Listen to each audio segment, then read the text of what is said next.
Ace നമുക്കിന്നൊരു അവൽ വിളയിച്ചത് ഉണ്ടാക്കിയാലോ. അതിനു വേണ്ടി 250 ഗ്രാം ശർക്കര ഞാൻ വെച്ചിട്ടുണ്ട്.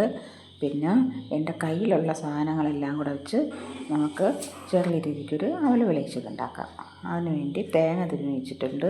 പിന്നെ നീലക്കടലയുണ്ട്, എള്ളുണ്ട്, പിന്നെ ടൂട്ടി ഫ്രൂട്ടി അങ്ങനെ ഒരു സംഭവം ഞാൻ മിനിഞ്ഞാന്ന് ഫൗസിയിൽ പോയപ്പോൾ കടയ്ക്ക് ഫൗസിയിൽ പോയപ്പോൾ ഞാൻ വാങ്ങിച്ചിട്ടുണ്ടായിരുന്നു.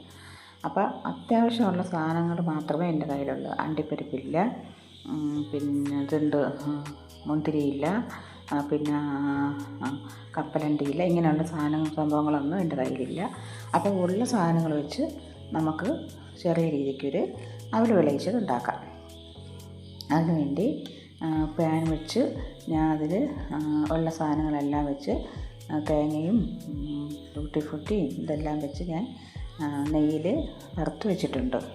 അപ്പോൾ ശർക്കര ഞാൻ ഉരുക്കി അത് അരിച്ചെടുത്തിട്ടുണ്ട്. പിന്നെ നമുക്ക് അവൽ ഇട്ട് കൊടുക്കാം. അവൽ ഇട്ട് കൊടുത്ത് നമുക്ക് നല്ലതുപോലെ ഇളക്കി യോജിപ്പിക്കാം. വൈകുന്നേരത്തൊക്കെ ഇങ്ങനെയൊക്കെയുള്ള സാധനങ്ങളൊക്കെ ഉണ്ടെങ്കിൽ നമുക്ക് ചായയുടെ കൂടെയും കട്ടൻ ചായയുടെ കൂടെയൊക്കെ നമുക്ക് മഴ സമയമല്ലേ ഇപ്പം. അപ്പോൾ ഇങ്ങനെയൊക്കെയുള്ള സാധനങ്ങളൊക്കെ ഉണ്ടെങ്കിൽ നമുക്ക് വൈകുന്നേരത്ത് ചായയുടെ കൂടെ നമുക്ക് കഴിക്കാൻ നല്ലതാണ്. എന്തെങ്കിലും മഴയൊക്കെ അപ്പം നമുക്ക് എന്തെങ്കിലുമൊക്കെ കഴിക്കാൻ തോന്നത്തില്ലേ. അപ്പം അത്യാവശ്യമുള്ള സാധനങ്ങൾ ഇപ്പോൾ എല്ലാ സമയത്തും നമ്മളെ വീട്ടിൽ സാധനങ്ങളെല്ലാം കാണണമെന്നില്ല.